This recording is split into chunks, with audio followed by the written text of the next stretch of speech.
All right. In that case, I will call the meeting to order. And Sean, you want to take roll? Sure. So we have present of committee members, Don Knorr, Vice Chair, leading the meeting, Kim Madden, Brandon Lang, and Dave Moore. It's a quorum of 4. We have 3 absences. So we can commence with business. Great. Minutes of the 3/10/2020 or 2025 meeting. Any changes or corrections to those minutes? Hearing none. Let's stand as published. Good job, Sean. I wasn't there, so I don't know what really was said. Item number 2, 6300 University Avenue supplemental traffic impact analysis approval, PC-2666. Want to give us the highlights of it, Sean?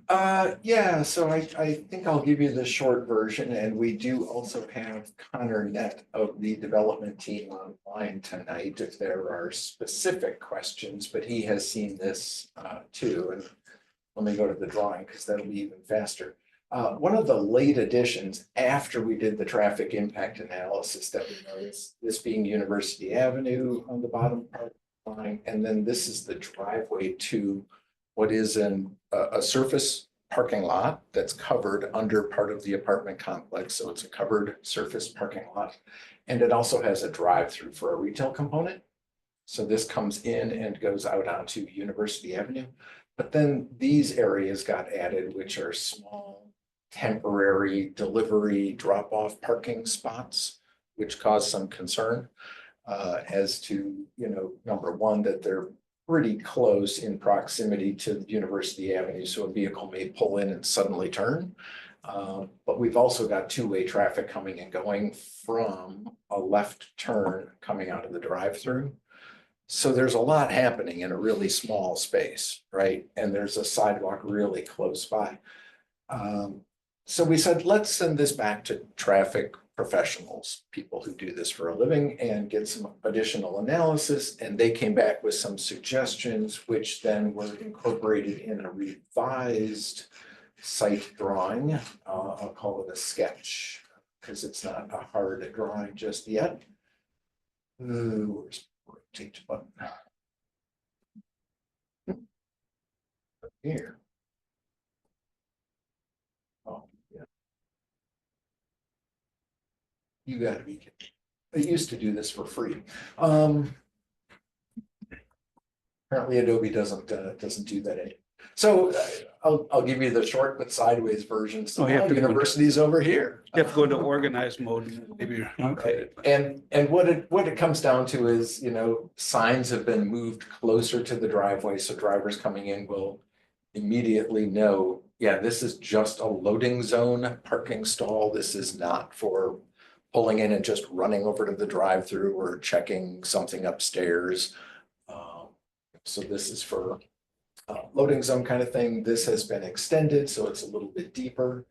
And then a stop sign is added on the driveway, actually both sides of the driveway. This is one of the suggestions that SRF made to that. There's a stop bar painted, so that helps give some driver and pedestrian cognizance of each other being potentially present. If that makes sense. I know there's a lot going on in this. So it's not on the other side though, for those. I'm sorry, the other side of what? That whatever that is. This is the driveway. Yeah, I know, going to university, but then, Yeah. okay. So this is, I if you're see. coming out of the drive-through or parking lot, stop here, right? Okay. And there's a stop sign. There are convex mirrors to help these drivers figure out, am I about to back into somebody that's coming? So there'll be some of those, you see them in parking garages every now and then, these convex mirrors. So are those primarily like for FedEx and UPS? I think that's a good question for Connor, but that's how I envisioned it. I think on a daily basis, that would be the most frequent user. And we think that group would be better with, operating this. Our concern too is just residential move-in, making sure that someone who's inexperienced with a U-Haul, that they have a very clear location that they can unload furniture and things like that. So, you know, as we looked at the project more, we're like, we need a better loading zone, just given how busy University Avenue is. Gateway is really steep. So we had this kind of unprogrammed space in front of the building. So it made sense to incorporate the drop off, and SRF's comments have been really helpful to make it safer.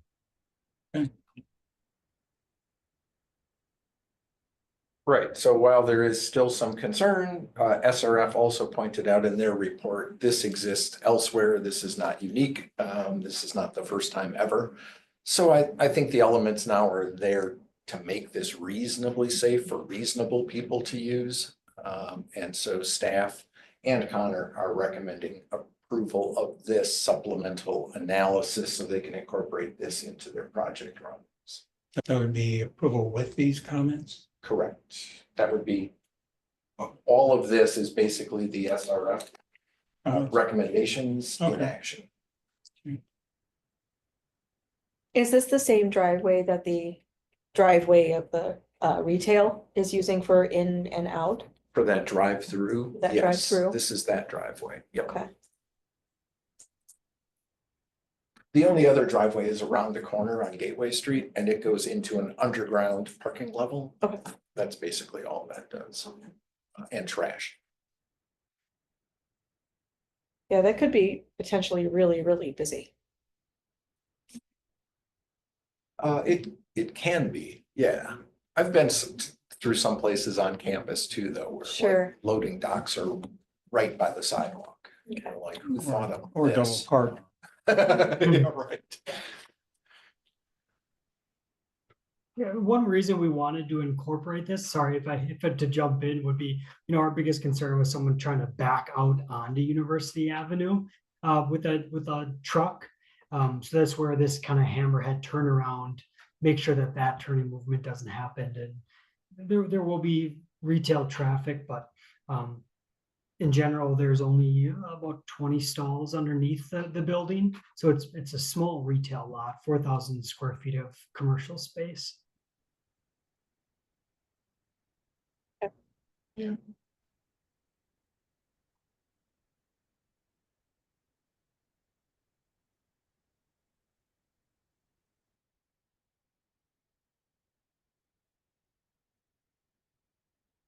Other questions or comments? So there, where the stop is, it's not just a stop bar, there's also a sign there before the sidewalk? Yeah, two, actually. There's a Okay. right side sign and a left side sign. So anybody coming out of here should have an opportunity to see a sign, even if there's sort of a long box truck parked here.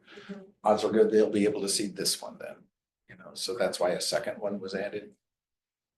I guess I'm just, you know, a little concerned about the turnout for seeing pedestrians too, like I wanna make sure that they Yeah.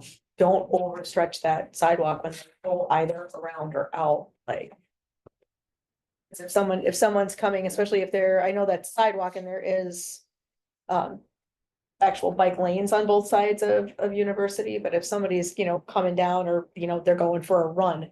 I wanna make sure that they have enough time to stop and see around that. So that's not actual, there's a bar, but there's no actual structure there impeding the sight line to the sidewalk, correct? No. It's just like a paved or paver. Yeah, right. Okay. This is just all pavement sidewalk. We'll call it that a kind of thing. So stop this line is just for a mark. lack of a better definition. Yeah. Yeah.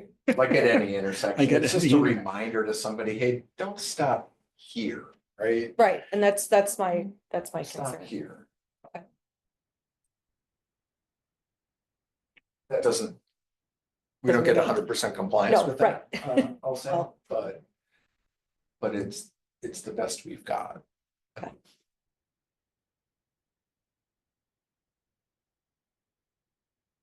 So we need someone to make a motion to approve the SRF as modified.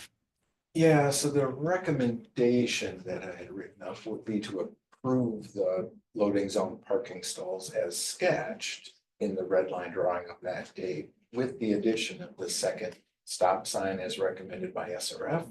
That's the one that was shown in the sketch. I'll make that motion. Any further discussion? All in favor signify by saying aye. Aye. Aye. Motion carries 4-0.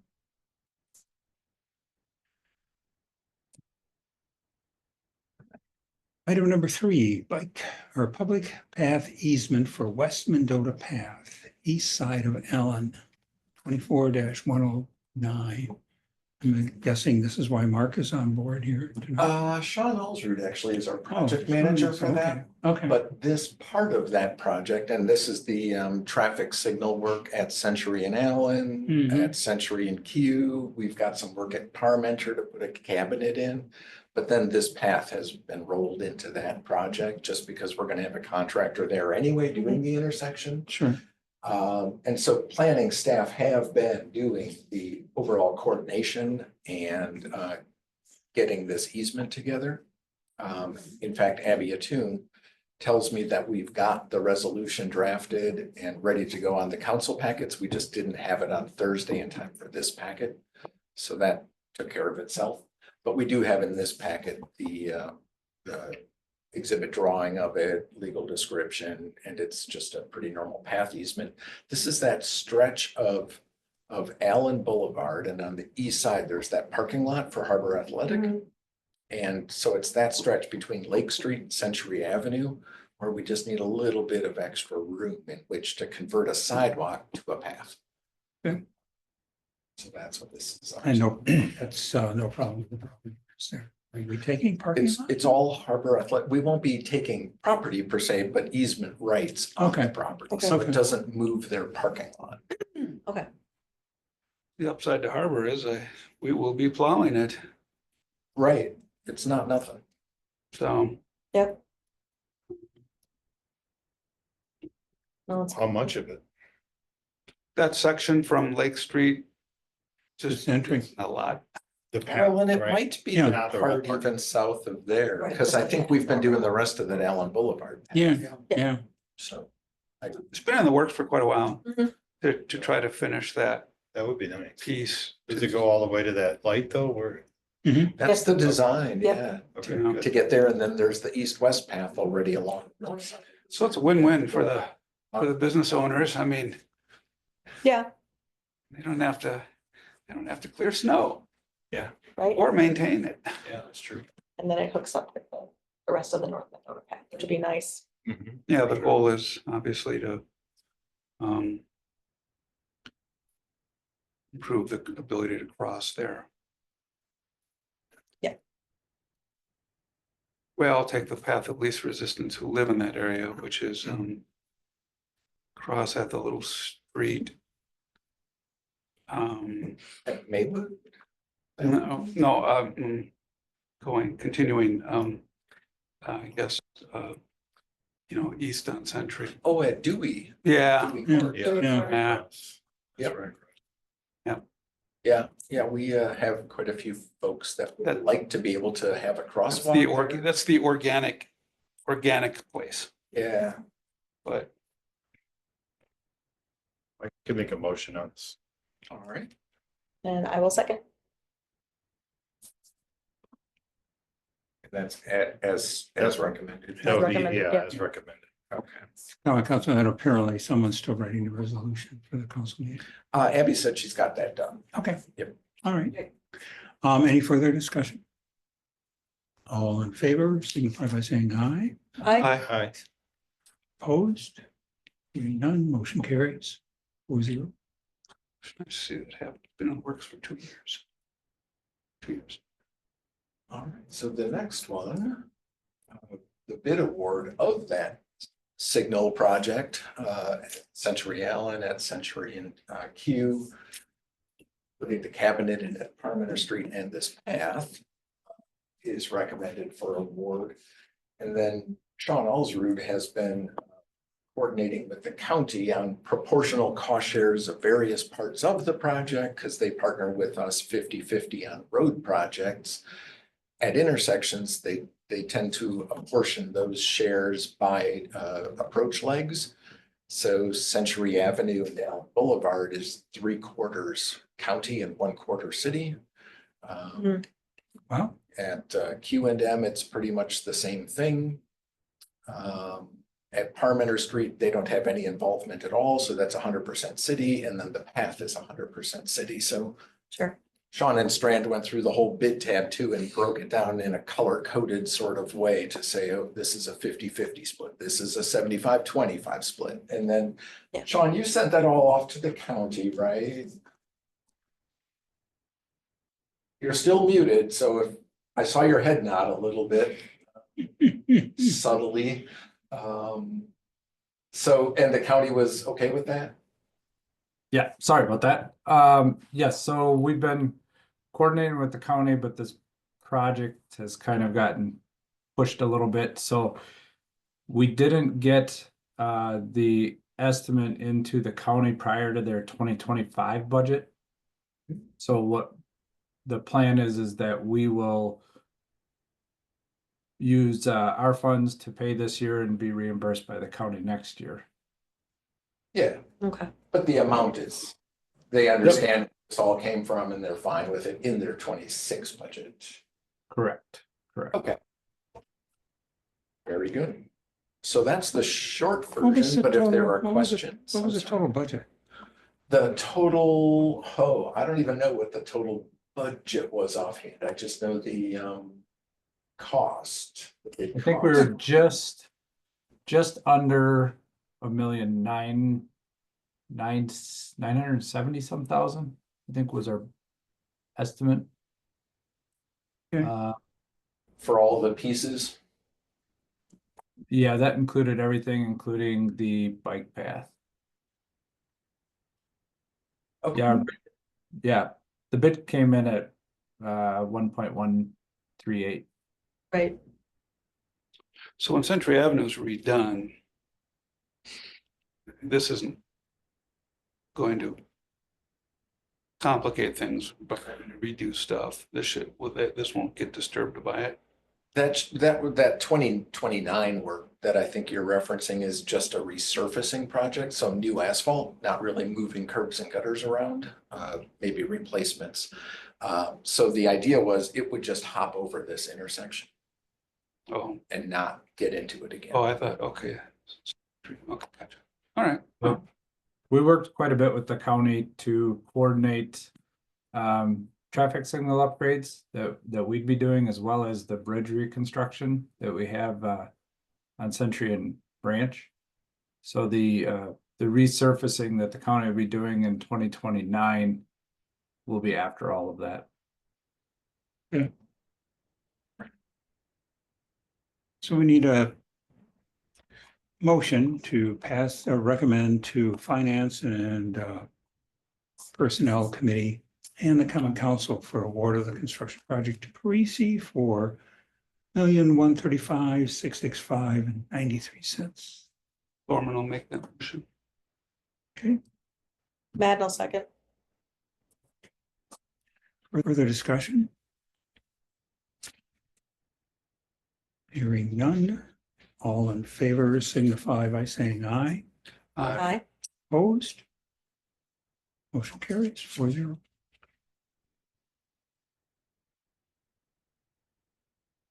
Just for clarification, did you say 1,135,000? I thought it was 1,138,000. Well, this is a number Yeah. I wrote down, so let me go to the actual bid tab instead.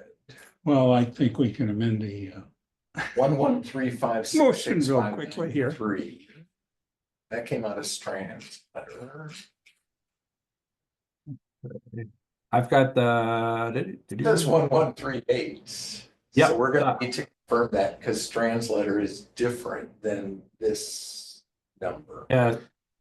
Okay, I just wanted to make sure that we were calling out the You're right okay with a $3,000 change if so happens? Well, let's instead approve it at 1138. I'm guessing Strand maybe made an error in their memo and I copied that.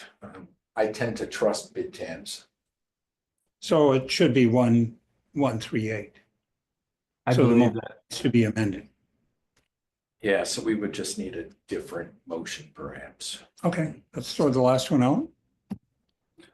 So to throw a motion out, we just have to agree to throw it out.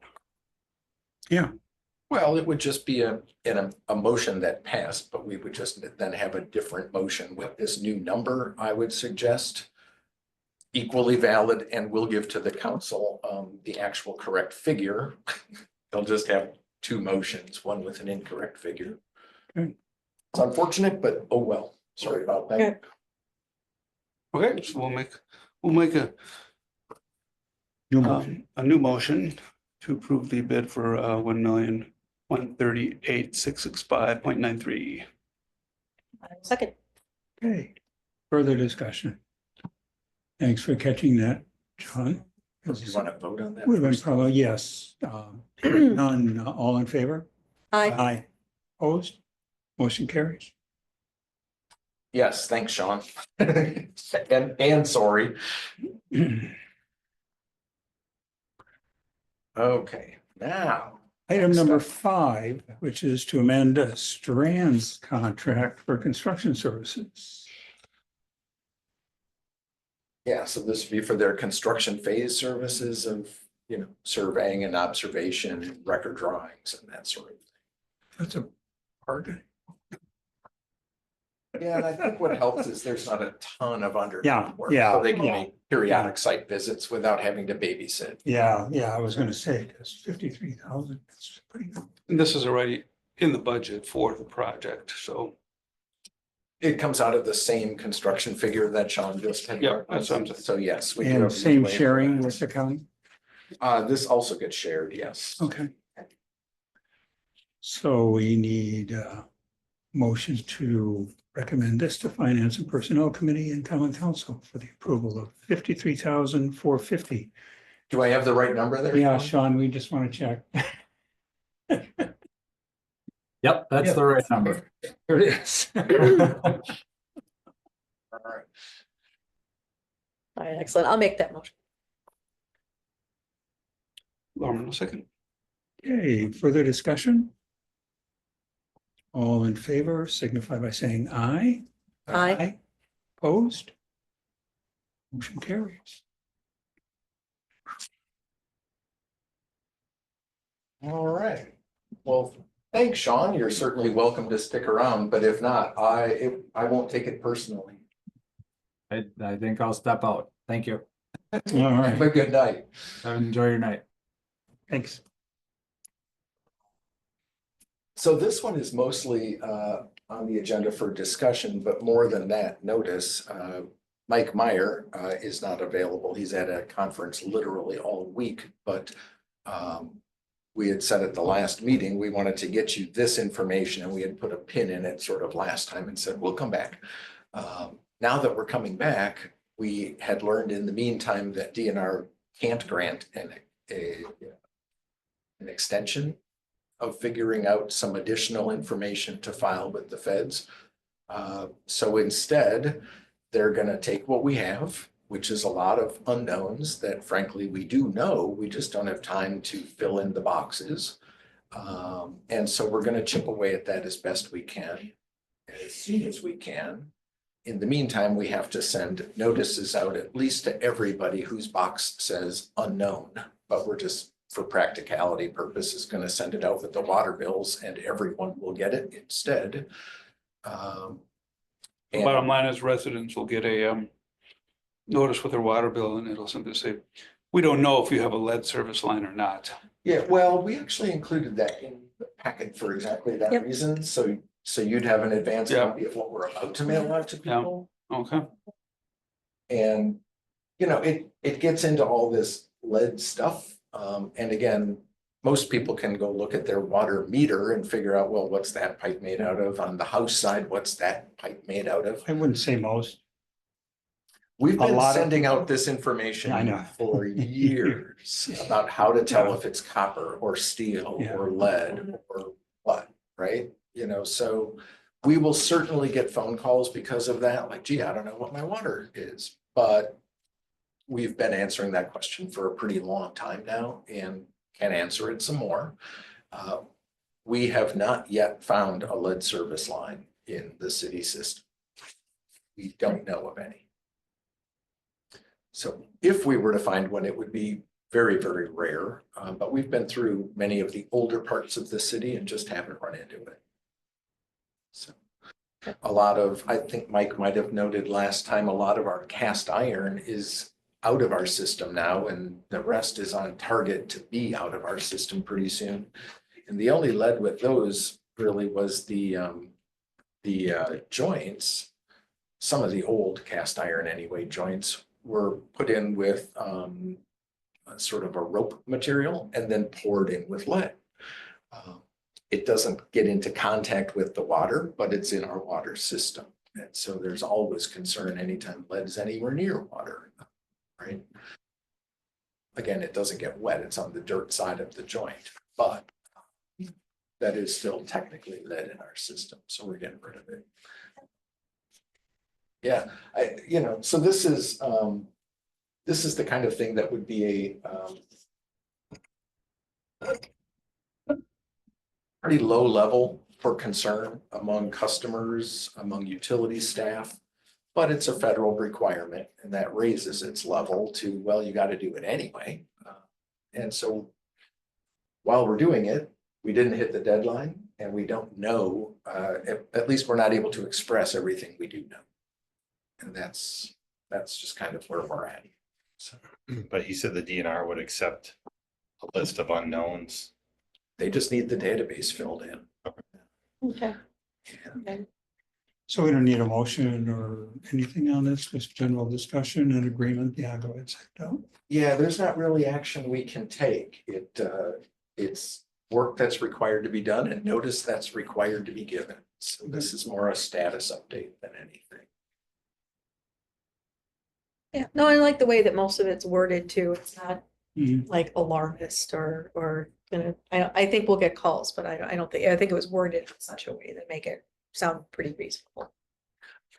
Yeah, and lead has been a pretty high level of interest since really the Flint, Michigan Mhm. disaster. Right. And rightly so. I mean, nobody needs to be ill just because someone wasn't paying attention. And I think that's where the federal government was coming from. It's like, until you know, you're not allowed to say you know. Which is fair, so, but that's just kind of where we're at.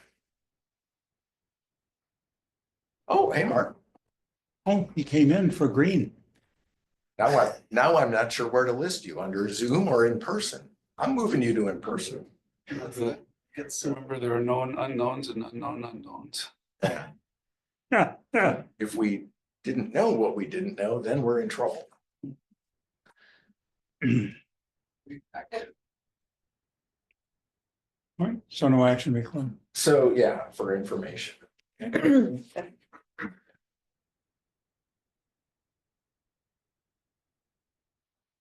Next up is policy development for, oh, sorry. Yeah, I was gonna say that. No, item number 7 is policy development dash screen colored pavements. You want Mark to take this, or you want to go through it, since I'll Mark give is you the here? broad overview, but yeah, Mark's been doing a lot of the legwork on research, so it's good that he's available. But the short version is we've got a recommendation that came out of the Ped Bike Transit Committee that suggested we should start applying green colored pavement in certain situations. That's where Mark's been doing a lot of research. Recently, I think it might have been in December, the Federal Highway Administration finally came out with a rule that they put into the Manual on Uniform Traffic Control Devices, the MUTCD, which needs a better acronym, but we have, that sets federal standards as it's part of the Federal Register, so it's code that says these are traffic control devices, and here's how you use them if you use them, right? Prior to that, they were just using an interim approval of green colored pavement under various experimental municipalities, jurisdictions really, that had been willing to try something, and everything that they were trying, as far as I understand, was bike facility related. So just now, MUTCD came out from the federal level, not yet from the state level, that says, here's what's going on. If you're putting in green pavement, here's how you do this. In the meantime, some of these folks that have been doing interim approval kinds of stuff or experimental kinds of things got a little bit ahead of the curve. So I think there's a little bit of confusion, and there often is on these kinds of things, that's going to have to shake itself out. You know, much like when we did the rectangular rapid flashing beacons. At first, federal highways said, these are all under interim approval. And if, by the way, we change the rule eventually from what we allowed in interim, you have to go conform to the rule. And that's the nature of the risk of being experimental. But they give you a little bit of time, and it's not maybe the end of the world. But you might remember on that RRFB issue, when the feds made a rule, then somebody tried patenting the thing and said, you know, this is now proprietary. And the federal government said, that's nice. Traffic, you know, control devices are not allowed to be proprietary. So none of them are allowed anywhere. That was a pretty bad day. Then the company backed off and said, well, we're dropping our patent claim. and so currently they're still in that you can use these things. I suspect there's going to be some of those conversations with green paint as we go along too. But part of it is, so when the feds set up this MUTCD rule, the state has to adopt something that conforms to it, but could be a little bit more strict. They can't be more lenient on that.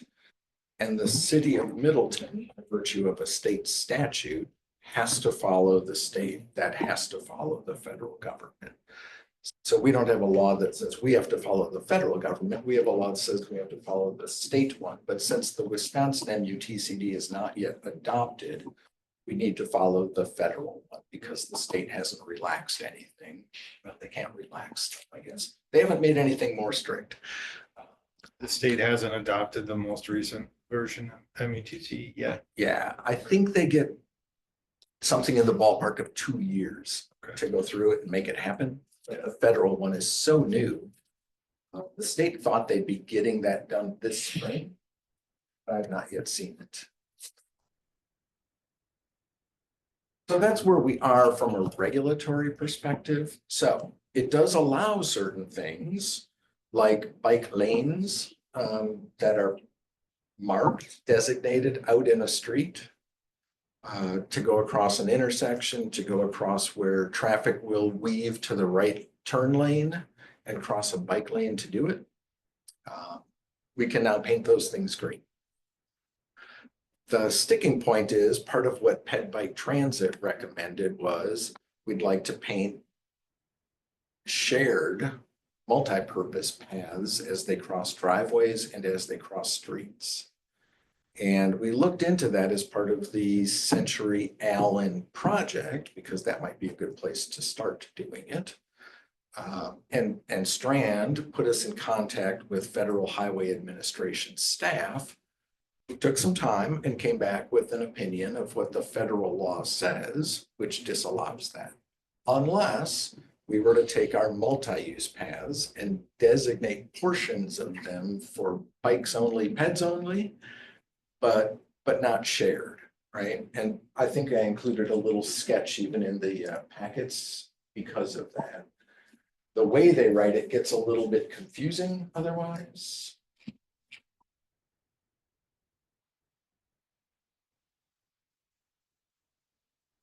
So let me, well, these are bike symbols with arrows that's crossing a street, and then this is a pedestrian side of a path. So this is marked, designated for bikes, and then this is not marked or designated. So it's FHWA, Federal Highway Administration, was willing to say, yeah, this is a bike facility and you can paint across the road here. This is not a bike facility, so this is a crosswalk. and you paint it like a crosswalk. We don't have our paths separated and designated in any way, but that would be a policy decision to make. Should we do that 50 feet or 100 feet on each side of a street crossing? That would be one way to skin this cat. The other example that I put in the packets that FHWA staff gave me is where even something like a shared path turns into a bike lane and a right turn lane. That little piece that they'll cut across counts as bike lane. That's a bike facility.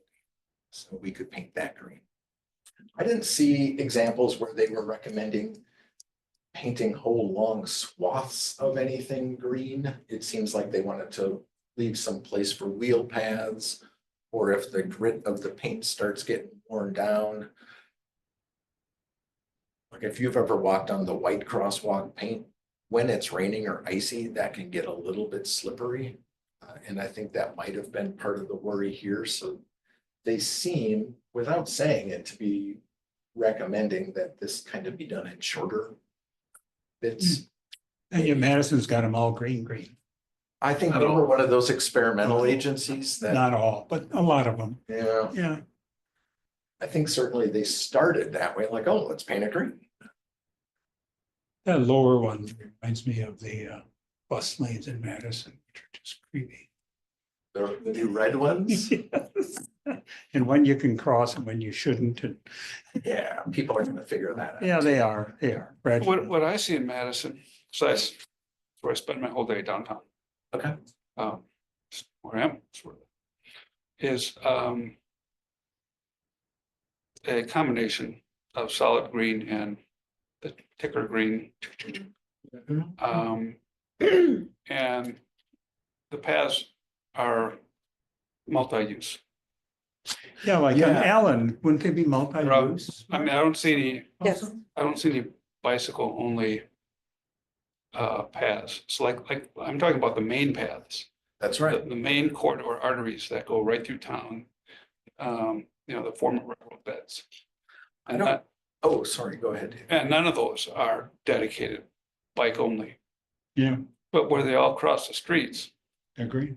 they're using some form of green. Well, all of those paths though are, I mean, they're part of the bicycle trail system. Right, so it's not just it's not just a multi-use path. It might be used as a multi-use path, but they are all marked as you're on the Capital City Trail. Yes, that's right. Yeah, Ridge, you're on the Cannonball Trail. yeah. Those are all mapped out if you look at it on the Yep, map they as a bicycle path.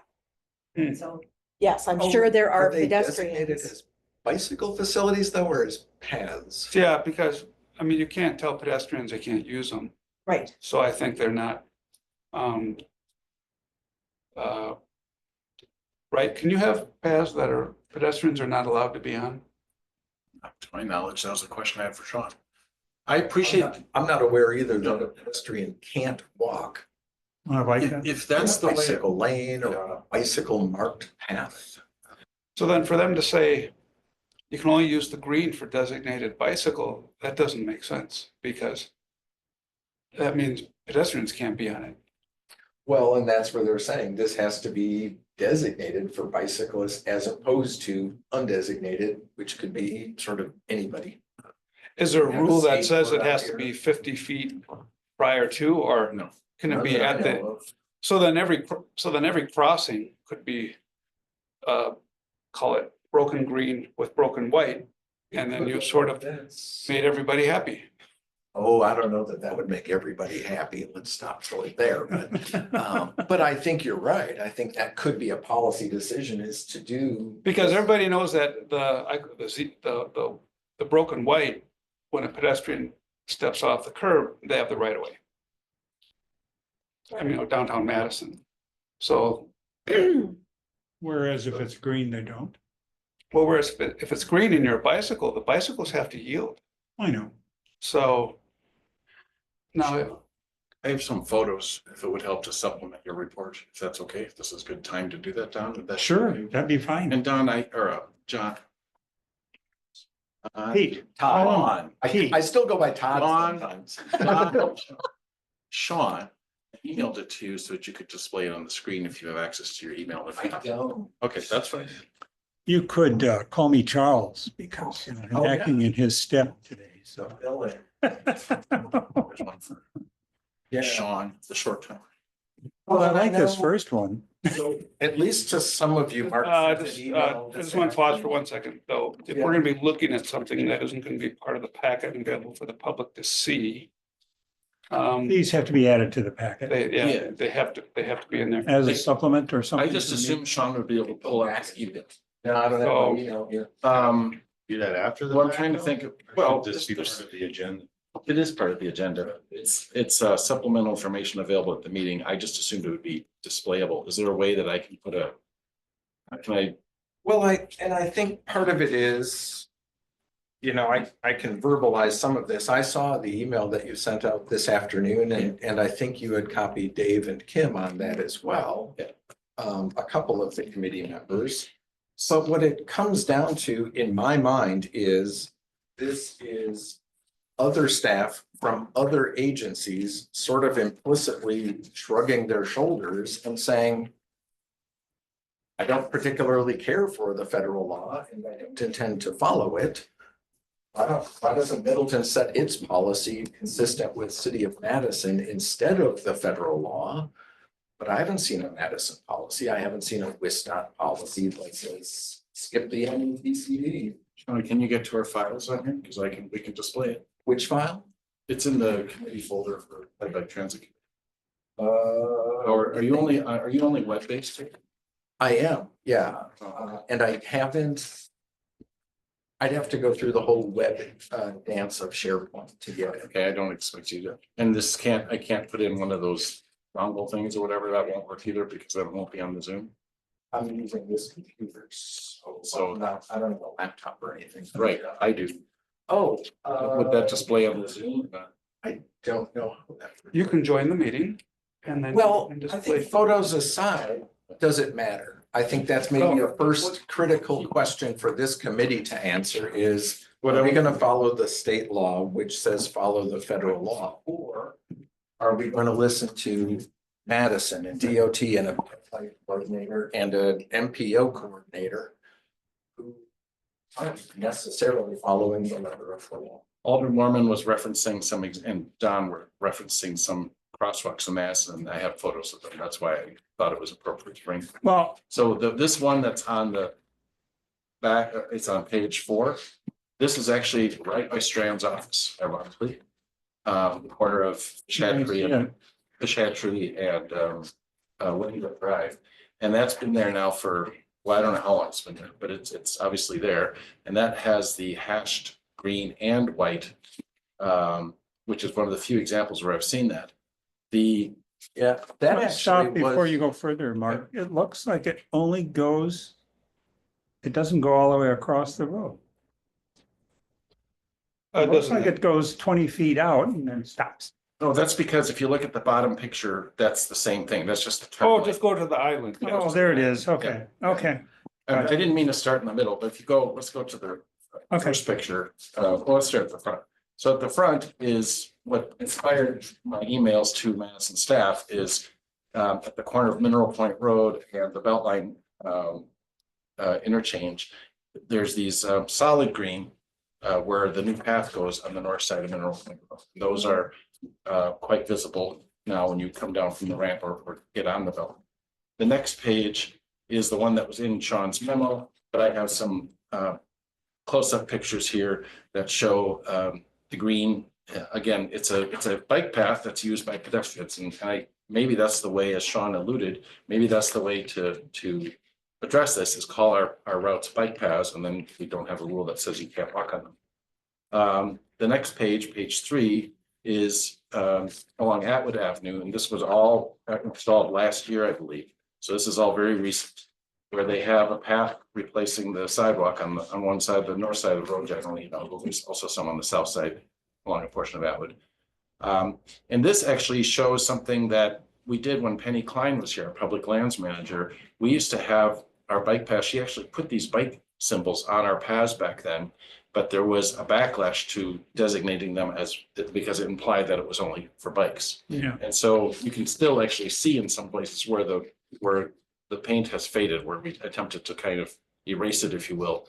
And so we actually did do that once where I'm sure that was inadvertent. It wasn't an attempt to conform with designating them as bikes. It was just an attempt to, the reason reason she painted them that way was to suggest to people that if you're biking on one direction, you stay to the right. That was the intent for the arrows with the symbols. But it also felt exclusionary for pedestrians. The bottom picture on that page, by the way, is a raised crosswalk that has a solid green on it. And then turning the page to fish hatchery, we discussed that already. The last sheet has at Wilson, that's actually what Sean was discussing, and that's the guidance that the feds are now providing to have separated bicycle and pedestrian crossings. But that's the minority of the intersections in Madison, and frankly, it takes up a lot more room. It's more expensive. You create a bigger intersection, and maybe where there's high volumes of both, it makes sense that you don't have, and this is at the corner of by Essenhouse Machinery Road, that area. You don't want bikes and pedestrians to, when there's the limited walk signal, you don't want them to trip over each other, so to have separate facilities where there's high volume. I could see us doing this, for example, on Branch Street at Century Avenue at Branch Street, where we have the Conservancy access. I could see something like that there.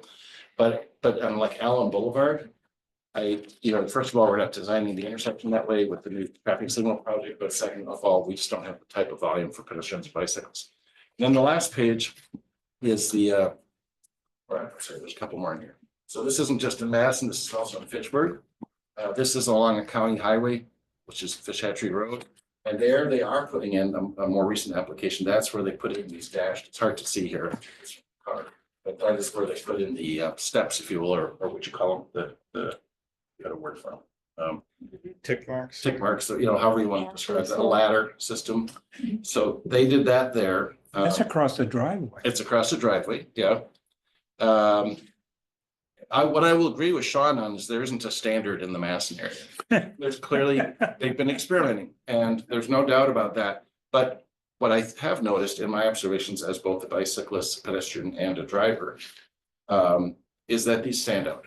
They really help highlight for for drivers, that they're crossing a path that has two-way bike traffic. That, to me, what this conveys is look both ways. It helps remind people that people on bikes can come from both directions. If someone's a pedestrian in a green zone, I don't care. I'm still going to stop because it's clearly a crosswalk. And then the last picture is just a couple more little editorializing on my part. Green light shows that I think this is a good idea. This is another crosswalk at Middleton Road. And then at the bottom is something that eventually I hope we can consider as well, which isn't on the agenda, so I won't get into that, but no right turns on red. Oh, yeah. Yeah, so the question is, if not having taken a driver's test in a really long time, are young people taught if there's green, it means something at an intersection now, or any kind of? Our drivers taught.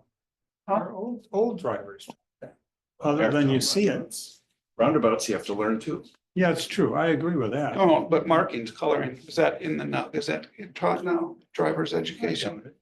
If it just came out as a federal law, probably not. It's not. The takeaway, That would really be auxiliary to a bike lane. It doesn't define the bike lane. I'm sorry. No, most of those crossings still have a sign that says bicycle crossing, pedestrian crossing. The paint is just an additional, or pavement's just an additional visual signal that, hey, something else is crossing the way here, especially when those crossings are, it's like in some places in Madison mid-block, right? Like you're going to Capitol City Trail, it's not an intersection. It stops mid-block like the train, Yeah. like the rail traffic would. It makes sense to put another visual indicator, not just a little yellow sign that has a bicycle on it, which, sometimes you see and sometimes you don't. I drive Mills all the time to go to my eye doctor, and that rail crossing there between Dayton and Region. It's just green paint. There's no signs. per se, other than, maybe there is and I don't see it, but it just, it's a bike crossing and I. No, agree with it. there's no signage on a lot of those. It's just the colored pavement. Yeah, just a colored pavement, but it does highlight it to express Mark's opinion, and I think it's a benefit, I really do, I don't know, you mentioned when you started pavement. Oh, yeah, Most of it's these are not gonna be- pavement, it's just. Most of these are gonna be retroactive, so it's gonna be paint. Yeah, the way it's classified is green colored pavement. Pavement. So whether you put that integral to the pavement mix, green colored concrete, for instance, or apply some sort of treatment to it, Yeah, whether that's epoxy or latex. Well, in or general, Plastic. most of the things we're doing now would be retroactive anyway, if we started doing it, and then that would have to be a new budget item, try and figure out how to do that in the next year's budget, but For sure. I like the green pavement, and I don't personally care if it's solid or if it's stepped, really. I think that gets into the cost part. You know, Well, how about simplicity of application? that's part of it, but it's not inexpensive. Oh, no, no, no. I don't know if no. you heard a recent cost, Mark, but years and years ago, when we started looking into this, it was like $8 or $9 a square foot. So it'd probably be at least twice, maybe even at least twice that much. I don't have recent cost information. First, the issue is the policy. What are we doing as a city? What are we, what are other cities doing? And as Sean properly noted, this has been considered experimental for a number of years. And Sean, one thing I've learned about Sean over the years is you are fairly conservative with willing to experiment on things. And that's a common engineering trait, and that's all well and good. And it's reflected in in our staff Yeah. too, I would say. Madison has people that they can collect data and target areas and monitor them. We don't have that staff. So And so Madison staff, though, Kevin Lutke, who just joined them, he used to be with Tool Design. He replaced Renee Calloway, who retired last week. Kevin, as I highlighted here in his emails to me, he said WSDOT has allowed the city to install green markings on the shared use crosswalks that I cited, Mineral Point Road and Midvale Beltline ramps. Actually, I don't know why he said Midvale. It was Whitney Way that I was thinking of. But anyway, the point is, the reason I highlighted that sentence is because those are ramps that are alongside a US highway. So that involved the Federal Highway Administration and DOT. Of course, the other examples I showed were on the local system. And then the other point that I wanted to call out was that he would like to see, he recommends consistency in markings across the metro area. But he won't tell us how to write our policy, which of course is appropriate. So, but Pittsburgh and Sun Prairie have done this. I have seen this in Colorado. I've seen it in Seattle. I've seen it in Whistler, Canada, British Columbia. The green at Toronto, I've seen the green used frequently. So I think the idea that it's new, sure, if you're coming from somewhere that doesn't have a lot of bicycle activity, coming into town for a hospital appointment or doctor appointment, whatever, is it going to be new? Sure. Is a roundabout new? Sure. Our bus lanes new? Sure. I think when you come to a place, you always should drive cautiously. And so I don't know that education is so much the issue as it is. This is intended to highlight a pavement, an environment where there's some extra attention that needs to be given. And in this case, to two-way bicycle traffic. Renee Calloway and Ben Lyman are the other two people I had contacted. And because they have done a lot of work on this in Madison as well. So my question for the group and for Sean specifically is, what is the harm in having this type of approach? I mean, is there, as Ben noted, there's no MUTCD police force. Do they withhold funds? Is there a liability issue? I mean, is there, theoretically, there could be a liability issue, I suppose, if you say this isn't standard treatment. But what is the harm in adopting the regional policy, if you will? yeah, I think it comes down to the state statute that requires the city as a jurisdictional agency to follow the WMUTCD, period. That's just a law. Secondarily, WMUTCD has to follow the federal law. They don't have a choice about that. They can modify it by making it more strict, but they cannot modify it by making it less restrictive. Can't be done. Because the feds have to monitor the WMUTCD law. So they can't just sort of sneak it in. So I think your question is a practical one. What if we just decide that we don't really care about that statute? We don't really care about the federal law, and we just go off and do our own thing knowingly, right? We have done things that weren't prohibited or restricted until years later when they were, and we don't always immediately catch up on those things. Then we say, oh, okay, we're going to retroactively make that conform. They usually give us time to make that happen. But knowingly to walk into that, number one, I can't by my code of ethics write that policy. Somebody else would have to do that. But number two, in similar discussions that the city council has had from citizen initiatives that came to the council and said, hey, let's do this thing. And I said, no, you can't. And they said, yeah, but what if we do?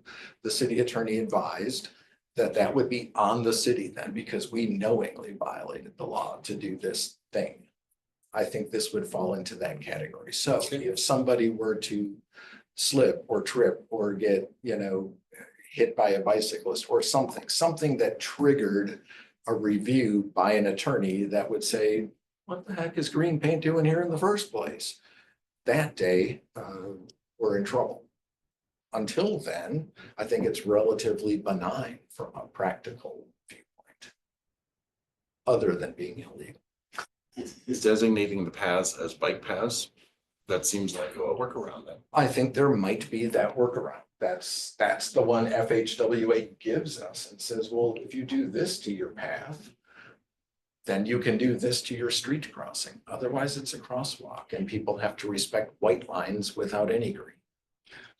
Do we have to change the width of the path or the intersection, or is it just a matter of X amount of feet prior to an intersection or crossing point, we add some paint to our bike path? And then from the city GIS perspective, we designate these as bike paths and then we're done. I don't know if there's a practical minimum width for a designated portion of two-way biking. There probably is some guidance in the bicyclist development manual, the design guides. 10 feet is the standard bike path width. For its own bike path, then each side gets 5 feet to pass each other. So if bikes are towing trailers, sometimes you have those double wides. You need a little bit of elbow room for them. And our paths are 10 feet. Yeah. They tend to be. So then, so if we have a 10-foot path, we're already in compliance of calling it without having to worry about things. Well, then we want to designate some pedestrian area that's not in the bike area. But why? Why is that necessary? It's just a. I'm not a lawyer myself. I think So- what they're getting at here is this is supposed to be designated for bicyclists. Let me ask a really dumb question. Yeah. Is there any guidelines right now for marking the roads, streets and roads for crossings other than what we currently have, which is just the white Ladder? ladder or the white solid lines on either side? Or is that all there is right now in the standards that are out there in the big world? Nope, there are several different options of crosswalk markings. We've chosen 2. One is called the standard. It's just 2 lines separated by whatever pavement we're marking. But they The involve all the color white. By law, By by law. federal law, crosswalks are white. And there's no other discussion of color for anything. I gotcha. Nope. So it really boils down to, And that's part of what this is coming from. just boils is down the to crosswalk. green. Yeah. So the low hanging fruit, it seems to me from a policy perspective, if the city wants to get into this business, is to focus on bike lanes. Where they're out in the street, where they're in a conflicting traffic movement, maybe on a busy street. Especially at the right turn lane crossovers, where. We have that Yeah. picture in these kinds of areas where somebody might have been coexisting with a bike just fine, and all of a sudden they're like, wait a minute, I'm crossing an actual bike facility now with my. Parmenter Street at Downer Drive is one of the best examples in Middleton. Yeah, Yeah, that would be, it would be that kind of spot, like if we really wanted to jump into this and get our experience. This is perfectly legal. There's not a question about that. It actually has measurable conflict, because there's nothing else really telling people, like, there's no traffic signal here. Mhm. Telling vehicles, oh, you should have stopped in the first place. Why do you care if it's a bicyclist or a pedestrian walking in front of you? But the irony is we have no complaints or issues with that because bicyclists are traveling in the same direction. What I'm trying to get at, what the Ped Bike Transit Committee, I should say, is trying to get at, is the two-way bike traffic on the path in front of Costco and in front of Goodwill, where people are on the side path that we've put to help make it safer for people who don't want to bike on the street. And if a bicyclist, if you're leaving Costco for Deming Way, to get back to Highway 14, you're coming out of Costco, you're looking left to make your right turn, and you don't see the bicyclist coming from the right. That's the problem that the Ped Bike Transit Committee has called out in particular. Okay. And that ironically is where I think if the purpose of the green is to help highlight a bicycle facility, then for safety reasons, then why wouldn't it would be logically consistent in my view to have that same treatment on a side path that's used by bicycles. If a pedestrian happens to use it, so what? Or we could paint a stop bar and paint a crosswalk there instead of doing I nothing. think I think that those are painted, but they're disregarded. So, Mark, you're talking that at that intersection that you're talking about, that's at a crosswalk though, is it not? The path replaces the sidewalk, Okay, and it is a crosswalk across a driveway. okay. So Right. each one of those, they're the Costco and the Goodwill, I've been to both of them. We stood there and watched traffic together. Yeah. And what it is just the automobile traffic that Mhm. leaves the businesses there. What they do is they have to pull out onto the bike path, pedestrian path to look at the road. Yeah. And, well, they just do. It is different. And there's some signage, there's some shrubberies and signs and various things. If you're sitting back the full length of your front end of your vehicle and you can't adequately see Century Avenue to pull out onto it. And if you're at Costco and you're actually being a good driving steward and you're staying away from the path to really be courteous, to be respectful of bicyclists, you can't see what's going on the road. So you have to pull up, you have to stop and wait, maybe look for bicyclists. And you literally have to drive onto that path a little bit if you want to look out onto Century or here. But it's also an important asset for a bicyclist, because if you're a bicyclist approaching that driveway and there's the shrubbery that you mentioned, Yeah. this is a visual cue for the bicyclist. Oh, here's a conflict zone where motorists might come out. And so as Alder Lorman mentioned, we had a group that was there. We did a group ride last year, and I decided to be the dummy who biked the other way and came back to test this. And I timed my arrival so that a car was leaving Costco and they did not even stop. Yeah, they don't, we stood there and watched. It's just, those are problem areas, so. And I think the green is a visual cue to help highlight that this is a conflict zone. That's where I'm coming from. I don't see how that is inconsistent with the federal guideline. I understand what you're describing, Sean. Because of that, yeah. But if you've actually given the idea of the loophole, if they're calling this a bike facility, fine, let's call it a bike facility. And we're not gonna prevent someone from walking on it. Do we have to paint a divider line in that 10-foot path in order for it to be a bike lane? If the issue with doing that before was, hey, we felt exclusionary by putting that divider and the bicycle symbols in, can we just call it a bike path without actually painting it a bike path? I think you'd be hard pressed then to say, well, we've designated this for bicycles. It's a bicycle facility. We've done nothing. We haven't designated it as a bicycle facility. I think it'd be a lot like saying, then every multi-use path, contrary to what FHWA said, every multi-use path is a bike facility. And you can use green, but they specifically said, no, that's a crosswalk. Yeah, even it's kind of strange, even their own rules are making it complicated because, Yeah. it really is because, where do you have a bike lane facility where pedestrians are not allowed. Well, a bike Right. lane, I wouldn't advise us, using the Donna Drive or the Parmenter Donna Drive example. Almost no, I don't know of any pedestrian who would be walking in that area because you have a path on the Man, side. maybe that was their original Right. thinking, was that the green is really meant to be used Right.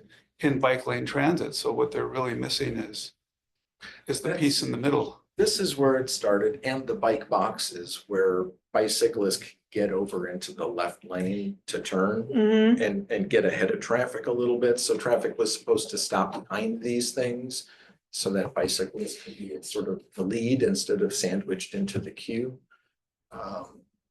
Is I think when this all started, and then it became like, well, but that'll be great for this other thing. And FHWA is not there yet. They might someday get there, but they're not now, next 4 years. But what There's no staff mystifies left. me, because I see these drivers too, I walk a lot, I bike a fair amount. Yeah. So it's not uncommon for me to be on a multi-use path someplace and find out that there's a driver that just doesn't really care if I'm on a path or not. They pull up and that's what they do. I don't in any way think that a stop sign or a white stop bar or white lines or white hatching or green hatching is going to stop that from happening. I don't think there's anything magic about green. I think it highlights things. I think white highlights things. But I think drivers do what drivers do. So if we're looking for something that's going to stop that, we're doing this wrong. Well, no, I agree with you. Drivers are gonna do what drivers are gonna do. There's really no doubt about that. I think it's just, I'm empathetic to the pet bike transit request. Especially for, a couple locations around town. So I think as anybody, a body or anybody in the city on a committee or commission to sit back and, kind of ignore them is gonna be politically challenging. Because I think their argument to us is gonna be the bigger picture. Either we are developing a community that is going to be pet bike transit friendly. Mhm. And it's kind of like the sustainability argument, you're gonna spend money because you're spending it on your future. So you're gonna do things that you just feel are the right thing to do. And we really don't care about these costs or other rules, because we have a big idea of just of putting pedestrians and bicycles first. So if green puts them first, then we paint everything green. Doesn't matter what it is, it's that kind of mindset. And Well, but then the counter question is, why don't we try something that's legal instead? Why don't we do a better job with white paint that we can use yeah, instead of with green paint that we can't use? If 2 lines isn't working, does 2 lines with some infill work better? Yeah, so I kind of agree, like I would prefer green, but I think what Sean's getting at, there's other options to solve problems like dangerous, intersections like this. That we might be better off spending more time looking at other solutions too, like the flashing lights that we're starting, we're putting some of those in. I don't know if that would be a good, like Costco would be a good place for something like that, but I feel like maybe there's more. Well, like you they said, have legal a stop condition there, so we try to put in the flashing yellow lights where there's not a stop Oh, condition. Because otherwise we're mixing yellow and red. You So can't do you're that. talking coming out of the Costco parking lot. Yep. Yeah, not a but Costco. So it's their parking lot, Yeah. their stop sign. It's in the right of way. Right. The sidewalk It's ours. Right. is ours. Yeah. And that's where the problem is. Bike path. Sidewalk and the apron. And we saw in here the one application where we did have that instance with the driveway going through. And you know what it was missing? The white lines on either side of it.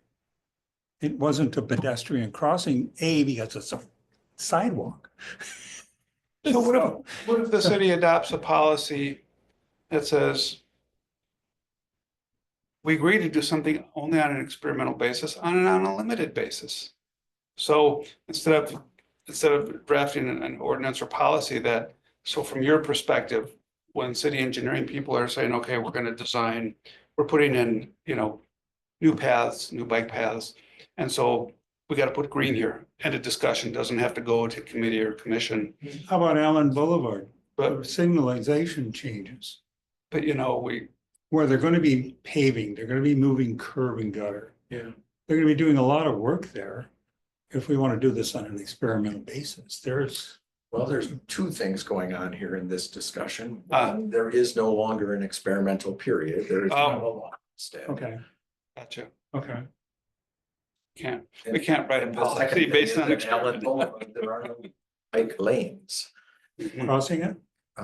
Right. Yeah. We don't have bike lanes. We would have to designate that multi-use path as a bicycle facility in order to put the hash green. Or part of it as a bicycle facility. Okay, well, never mind that. For the Costco, could you just designate the 20 feet or so?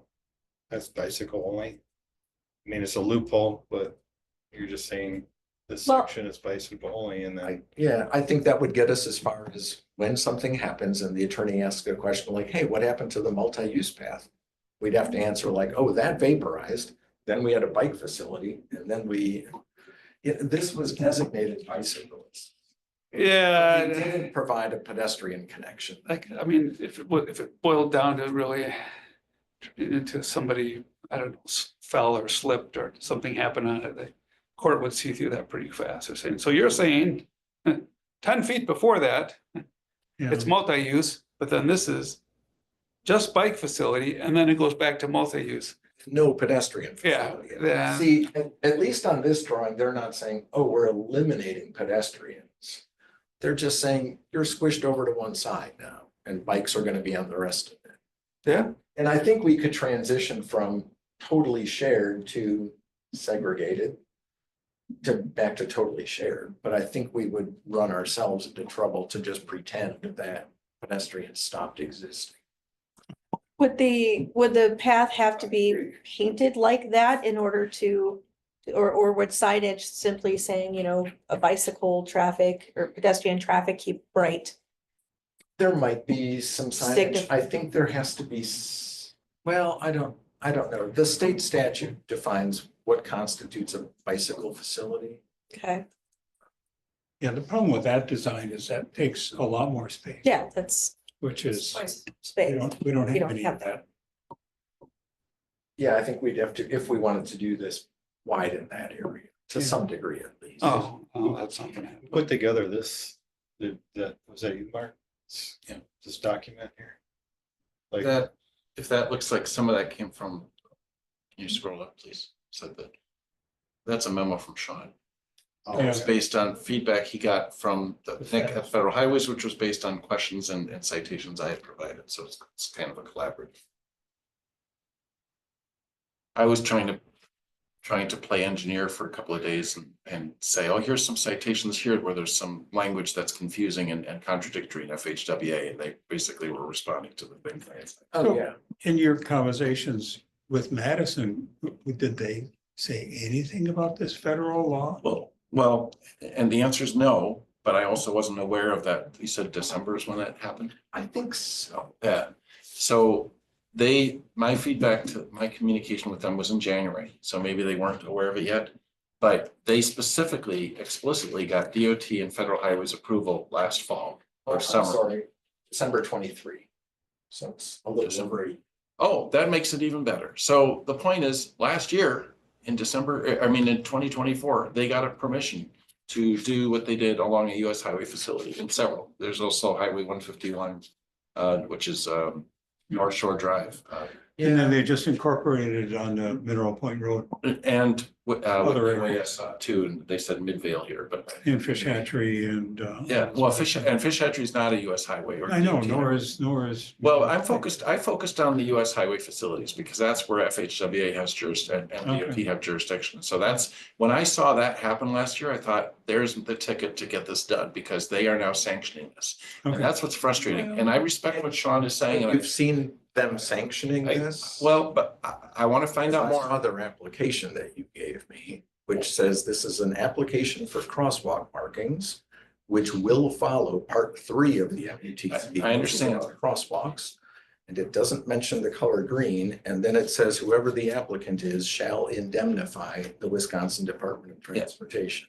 And I. So if you don't follow the law, that's not on WISDOT. Yeah, and I respect, Sean, your comments tonight, and you're not surprised at all. That's how you've conducted yourself your whole career, is you are ethically. Oh, I thought you were going to say a different thing entirely. You are ethically, you have integrity, ethical integrity, and I respect that. And so I'm not trying to suggest that we do something that's subversive.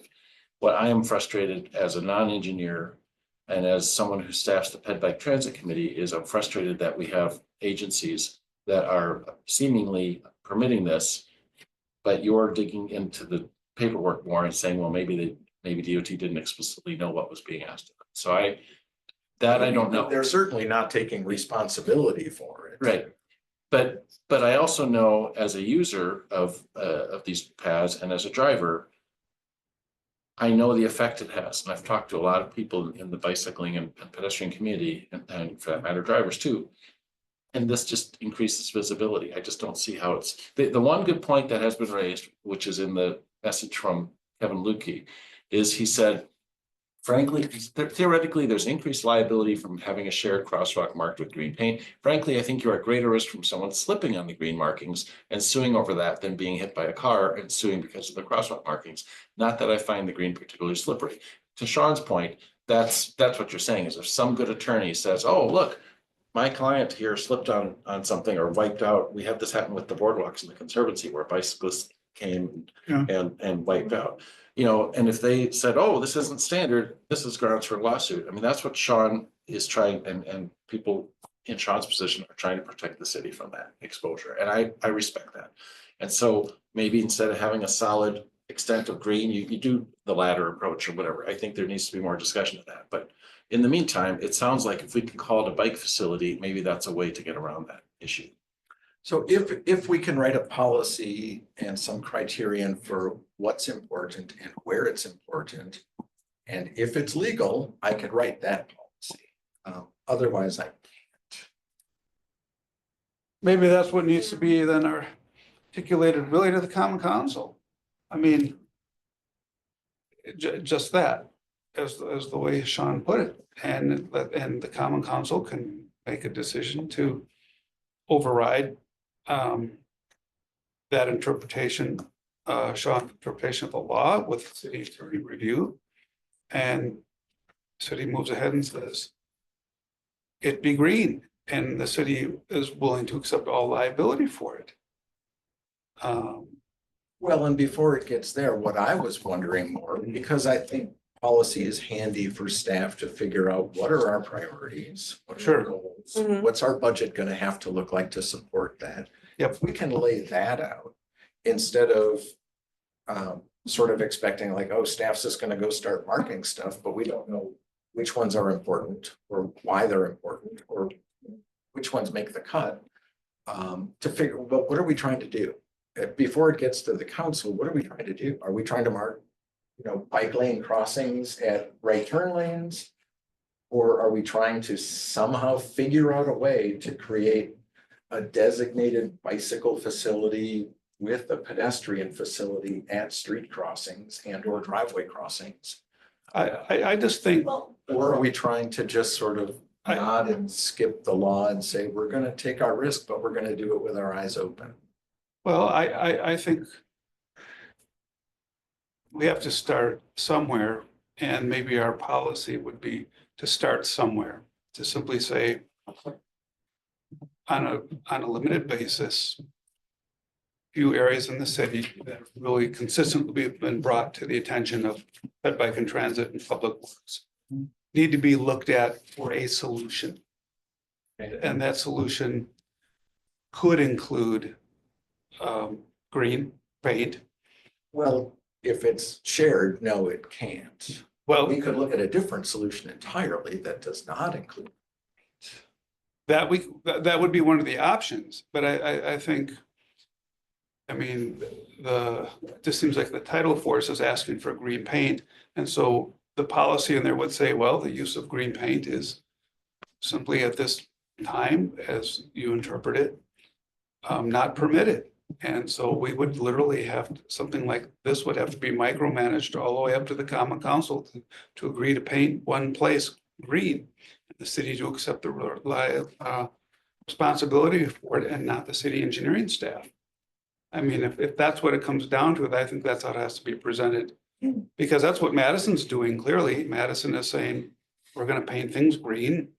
We don't really care about what federal and state laws say because we want it green and we have the money to do it. We have the staff to support it, the people to make it happen. We're gonna maintain it. We're gonna put it in a budget. And if the state comes along and says remove it, then they're gonna be out there scraping it up. Right? Painting it black. Paint it black. Do we know, because I mean, we can talk about Madison, but Fitchburg does a lot of the same thing. Like, do we have any contacts or guidance as to how they got that passed through some of theirs? And do we want to look at this as a way to, my thinking is making, we talk about standardization, but the standard of our neighboring municipalities is to paint these crosswalks in such a way that they are more noticeable for ostensibly for bicycles, but just because it also makes pedestrians more noticeable, doesn't mean that that's a bad thing. Like, there's got to be some way to make that because it's a consistent flag for people who drive through Madison and through Fitchburg and through parts of Arona, that green means that is something that they need to, something is going across the road that you need to pay attention to. Now, if we do that a different way, that is compliant, let's talk about that. And remember, the Madison ones did start out white. I mean, they did for the Yeah. railroad beds that were converted. I'm just coming from a place of So- whether it's green paint or White some paint. other thing, right? We're gonna see more and more traffic over these crosswalks, over these conflict zones. More and more people use those paths to get around the city and to bring their families places, whether they're walking or biking. And, to be honest with you, some white hash marks, I think drivers get dismissive of them. They see them all the time. They don't necessarily pay attention to that. Whereas, hey, something colored differently, signed differently, flashing differently is going to catch your eye more and bring focus to that crossing. None of the communities that you talked to had a written policy. I asked Madison for that and I could not. The answer is I have not received one if the one exists. Wow. So, Interesting. so I'm going to look into that further. And I specifically want to find out from their attorneys. Well, what I'd like to do is follow up on this concern of the December 2023. Is that what you said, Sean? Yeah, I think, my goal here isn't to get any other city in trouble with, I'd like to find out how they legally got by. I mean, did they make it, talking with the engineering staff, did they specifically, what decision was made to apply this? you said they got approval from the state for, Right. say, Mineral Point Road, but I mean, they're doing it all over the damn city, and I'll bet you they have not gone back and gotten approval from the state on every one of those. Well, right, and Renee Callaway specifically cited two people at the state, one of whom I know, Michelle Brokaw, who's been there for at least 2 decades, who they said they got approval for the Beltline ramps. So I think once you're away from a state or a DOT, a US highway facility, then the state's not probably involved in those Okay. discussions. And what we're talking about is in Middleton, the majority has nothing to do with being near a highway facility. So, Right. and all the ones I see in Madison are not near a highway facility. These are all Charter Street area, Dayton, Campus, Campus Drive, University. Campus Randall. University's a state highway. Isn't it? Well, I would, yeah, so I'd like to get this Regent, across Highway 14 and Deming Way. That's a US highway. Yeah. Yeah, That's the only one that would be a state. so I think we've got to find some community there's got to be one out there that has a standard that they've written. And how did they establish that? How did they get to that? Because we're obviously sitting here, we've now spent too much time on it. Okay, And we gotta move on because it's almost 8 o'clock. I mean, we've got to find a standard somewhere or someone at least has thought about a standard. And I would think the city of Madison or Fitchburg, you said they did it in Sun Prairie also. Believe I've seen them there at Yeah. the cities blur together now. Yeah, yeah. Anyway, Okay, I'll do one more research. and then come back to the next meeting and we'll put this back on the agenda. Agreed. This was for discussion only too. I know. Right, yeah, It won't be the next meeting. I won't have a chance to do it for that. Okay, I'll wait till Sean leaves. well, then it'll be easier. You don't have. We'll get the next guy, Mark. I'm just. Well, Sean can come back and Just- as just for the public record. comment, he I can was volunteer kidding. for a. Comments from angry citizens present. Sean, you're gonna get put as Let the a, record to show I was kidding. So I understood that. We saw the tongue in your cheek and the meeting notes will so reflect that. Yeah. Thanks, Mark. This is brilliant. This Yeah, is thank good. I was gonna Yeah. get put on a committee or commission and he's retired. Or call Strand and say, who the heck said you could put this at Wingwood Drive and Fish Hatchery? that's the irony is that exists right by them. Yeah, I know. And they're smart highway people there. Well, They should know. They're not responsible for putting it there. So I know. Well, don't second guess that. I was looking at that Bike riders at on the that. way to work this morning. I drove over because I drive over that Mineral Point So, exit and then you go down as I'm heading into Verone. Where the bus facility is, okay. crossover on Junction to Watts, there's one that's green and one that's laddered, one clearly for pedestrians, but it's on the other side of the intersection. But the green is the one that has the bike facility. The green is the- Right. Hmm. right. I think Okay. There's a way to do it. We are now moving on to ordinance change, membership, Public Works Committee. Thank you, Mark. How it changes? Who gets appointed to what? Me bounce down to it, because there is a question, the staff comments, this is something, Frame them up. the chair, Charles, had asked me to put back on the agenda. Subsequent to our last meeting, it did go to the License and Ordinance Committee, who referred it back to the Ped Bike Transit Committee for revisions. I don't, I mean, literally nothing has changed about that. This committee's last suggestion was, we're not worried about the makeup, the number of Ped Bike Transit, but as to the rest of it, we object, in short. That we shouldn't also be trying to edit the Public Works Committee makeup or how it's constituted. And that's as far as we got. So I think Charles just wanted this back on for additional discussion. If the committee wanted to provide any additional input back to the Ped Bike Transit Committee in their further consideration. Well, if just, I don't even know if it applies, but we have an issue in the, whatever it is, swab, I don't even know anymore. Where a councilman has been appointed to that committee, or is that in this committee, where you're appointed to this, to another, you're on another committee and yet you're on this one? Not me. Okay, might have been in that group where he was a council member appointed to the committee. And yet he was on another committee and then someone else was appointed to that committee. I think. Public Works, are you sure it wasn't you? I'm on now. So anyway, there were two. For Conservancy land. Something circular, but CLC. Yes, yeah. That was really more. Yeah, Yeah. that's what it was Conservancy lands. But anyway, it was like, there were two people that are on this committee, on that committee. Well, that's because Charles, Yeah, because Charles Yeah. is on Conservancy land. so By it was default. why Yeah. is that? You know, that was the only question and I figured, well, we'll let that resolve itself. But I mean, you know, didn't make too much. So I don't know. I don't have anything else. Right. Well, but that's why, I mean, what happened with Conservancy lands is part of why we changed in the ordinance in the first place, the way that we appoint liaisons to, Mhm. because it was 3 different ways to do it. And so Yeah. let's just make it consistent Mhm. so that it's that way across the board. I guess I'm not sure why we would need to change that going forward. No, I don't think so either. I mean, it works. And I think that's why the, committee, when I took it to L&O and said, frankly, the Public Works Committee was not just, we discussed it and we're unanimously not in favor of making that change.